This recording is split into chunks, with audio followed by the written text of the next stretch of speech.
அஸ்ஸலாமு அலைக்கும் வரஹ்மத்துல்லாஹி வபரகாத்துஹு. கண்ணியத்துக்குரியவர்களே, அல்லாஹுடைய தூதர் ஸல்லல்லாஹு அலைஹி வஸல்லம் மக்காவிலிருந்து மதீனாவிற்கு வந்த பொழுது யூதர்கள் முஹர்ரம் மாதத்துடைய 10வது நாள் நோன்பு வைத்திருந்தார்கள். அல்லாஹுடைய தூதர் ஸல்லல்லாஹு அலைஹி வஸல்லம் யூதர்கள் முஹர்ரம் மாதத்துடைய 10வது நாள் நோன்பு வைப்பதன் காரணம் என்ன என்று கேட்டார்கள். அதற்கு யூதர்கள் பதில் சொன்னார்கள், இந்த நாளில்தான் நபி மூசா அலைஹிஸ்ஸலாம் அல்லாஹ்வின் உதவியால் அவர்களும் அவர்களுடைய சமூகமும் ஃபிரௌனிடமிருந்து காப்பாற்றப்பட்டு ஃபிரௌன் கடலில் மூழ்கடிக்கப்பட்ட நாள். மூசா அலைஹிஸ்ஸலாம் அல்லாஹ்விற்கு இந்த வெற்றிக்கு நன்றி செலுத்துவதற்காக முஹர்ரம் மாதத்துடைய இந்த 10வது நாளில் நோன்பு வைத்தார்கள். அதனால் நாங்களும் நோன்பை நோக்கிறோம் என்று பதில் சொன்னார்கள். அல்லாஹுடைய தூதர் ஸல்லல்லாஹு அலைஹி வஸல்லம் சொன்னார்கள், உங்களை விட நபி மூசாவிற்கு உரிமையானவர்கள் தகுதியானவர்கள் நாங்கள்தான் என்று தங்களுடைய சஹாபாக்களுக்கு முஹர்ரம் மாதத்துடைய 10வது நாள் நோன்பு வைக்குமாறு பணித்தார்கள். அல்லாஹுடைய தூதர் ஸல்லல்லாஹு அலைஹி வஸல்லம் அவர்களும் முஹர்ரம் மாதத்துடைய 10வது நாளில் நோன்பு வைத்தார்கள்.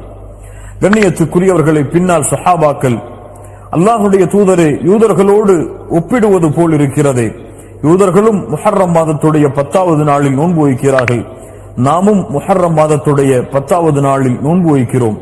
அதற்கு அல்லாஹுடைய தூதர் ஸல்லல்லாஹு அலைஹி வஸல்லம் சொன்னார்கள், யூதர்களுக்கு மாற்றம் செய்யுங்கள். லஇன் இஷ்து இலா காபில் லஅஸூமன் அத்தாஸிஅ, நான் அடுத்த ஆண்டு உயிரோடு இருந்தால் 9வது முஹர்ரம் மாதம் 9வது நாளும் நோன்பு வைப்பேன் என்று அல்லாஹுடைய தூதர் முஹம்மது ரசூலுல்லாஹ் ஸல்லல்லாஹு அலைஹி வஸல்லம் சொன்னார்கள். ஆனால் அடுத்த ஆண்டு முஹர்ரம் மாதம் வருவதற்கு முன்னால் அல்லாஹ் ரப்புல் ஆலமீன் அல்லாஹுடைய தூதர் முஹம்மது ரசூலுல்லாஹ் ஸல்லல்லாஹு அலைஹி வஸல்லம் அவர்களுடைய உயிரை கைப்பற்றி விட்டான்.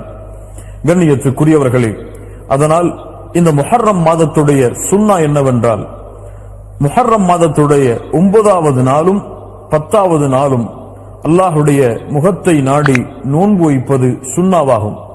அல்லாஹுடைய தூதர் ஸல்லல்லாஹு அலைஹி வஸல்லம் அடுத்த ஆண்டு நான் உயிரோடு இருந்தால் 9வது நாள் முஹர்ரம் மாதத்துடைய 9வது நாள் நோன்பு வைப்பேன் என்று தன்னுடைய ஆசையை வெளிப்படுத்தினார்கள். 10வது நாள் அல்லாஹுடைய தூதர் நோன்பு வைத்தார்கள். அந்த நாளைத்தான் யௌமு ஆஷுரா என்று அழைக்கின்றோம். அல் ஆஷுரா என்றால் அஷ்ரா, 10வது எண்ணிக்கையை குறிக்கக்கூடிய சொல். அல் ஆஷுரா 10வது நாள், முஹர்ரம் மாதத்துடைய 10வது நாளை குறிக்கக்கூடிய சொல் அது. அல்லாஹுடைய தூதர் ஸல்லல்லாஹு அலைஹி வஸல்லம் ரமதான் மாதம் கடமையாவதற்கு முன்னால் இந்த முஹர்ரம் மாதம் 10வது நாள் நோன்பு வைப்பதை கடமையாக்கி இருந்தார்கள். பின்னால் ரமதானுடைய நோன்பு கடமையாக்கப்பட்டதற்கு பிறகு அல்லாஹுடைய தூதர் ஸல்லல்லாஹு அலைஹி வஸல்லம் விரும்பினால் இந்த ஆஷராவுடைய நோன்பை நீங்கள் பிடியுங்கள், விரும்பவில்லை என்றால் விட்டுவிடுங்கள் என்று அல்லாஹுடைய தூதர் ஸல்லல்லாஹு அலைஹி வஸல்லம் கடமையை விளக்கி சுன்னாவுடைய தரத்தில் இதை கொண்டு வந்தார்கள். அல்லாஹுடைய தூதர் ஸல்லல்லாஹு அலைஹி வஸல்லம் சொன்னார்கள், யார் ஒருவர் முஹர்ரம் மாதத்துடைய இந்த 10வது நாள் நோன்பு வைக்கிறாரோ அவருடைய முன்னால் இருக்கக்கூடிய ஒரு வருடத்தின் பாவத்தை அல்லாஹ் ரப்புல் ஆலமீன் மன்னித்து விடுகிறான். அல்லாஹு அக்பர் என்று அல்லாஹுடைய தூதர் முஹம்மது ரசூலுல்லாஹ் ஸல்லல்லாஹு அலைஹி வஸல்லம் சொன்னார்கள்.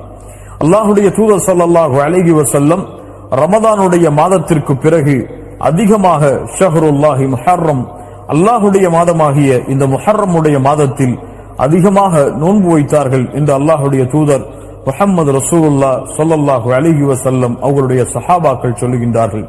அல்லாஹ்வின் மாதம், அல்லாஹுடைய தூதரால் கண்ணியப்படுத்தப்பட்ட மாதம், மூசா அலைஹிஸ்ஸலாம் ஃபிரௌனிடமிருந்து காப்பாற்றப்பட்டு அல்லாஹ்வின் வெற்றியை அடைந்த இந்த மாதம், அந்த மாதத்தில் அல்லாஹுடைய தூதர் ஸல்லல்லாஹு அலைஹி வஸல்லம் 10வது நாள் நோன்பு வைக்கும்படி ஏவினார்கள். 9வது நாள் அடுத்த ஆண்டு நான் உயிரோடு இருந்தால் நோன்பு வைப்பேன் என்று தன்னுடைய ஆசையை வெளிப்படுத்தினார்கள். கண்ணியத்துக்குரியவர்களே, அல்லாஹுடைய தூதருடைய வழிமுறையின் அடிப்படையில் இந்த ஆஷராவுடைய தினத்தையும் அதற்கு முன்னால் இருக்கக்கூடிய 9வது தினத்தையும் நோன்பில் கழிப்போம். அல்லாஹுடைய தூதர் ஸல்லல்லாஹு அலைஹி வஸல்லம் சொன்னார்கள், மன் ஸாம யௌமன் ஃபீ ஸபீலில்லாஹ், அல்லாஹுடைய பாதையில் ஒரு நாள் நோன்பு வைத்தால் அல்லாஹ் ரப்புல் ஆலமீன் அவருடைய முகத்தை 70 ஆண்டுகள் நரகத்தை விட்டு தூரமாக்குகிறான் என்று. அல்லாஹ் அக்பர். நோன்பிற்கு அவ்வளவு கூலி இருக்கிறது. அதுவும் அல்லாஹ்விடத்திலே உயர்ந்த மாதமாகிய முஹர்ரம் மாதத்தில் செய்யக்கூடிய கூலிகளுக்கு அதிகமான கூலிகள் இருக்கிறது. அதுவும் அல்லாஹுடைய தூதருடைய சுன்னாவை செயல்படுத்தினால் அதைவிட அதிகமான கூலிகளை அல்லாஹ் ரப்புல் ஆலமீன் எமக்கு வைத்திருக்கின்றான். அல்லாஹுடைய தூதருடைய சுன்னாவின் அடிப்படையில் இந்த யௌமுல் ஆஷுரா முஹர்ரம் மாதத்துடைய 10வது நாளும் அதற்கு முன்னால் இருக்கக்கூடிய 9வது நாளும் நோன்பு வைப்பது சுன்னாவாகும். அல்லாஹ் ரப்புல் ஆலமீன் அந்த நோன்பை நோற்று அதனுடைய கூலிகளை அடையக்கூடிய பாக்கியத்தை அல்லாஹ் எமக்கு தருவானாக. அஸ்ஸலாமு அலைக்கும் வரஹ்மத்துல்லாஹி வபரகாத்துஹு.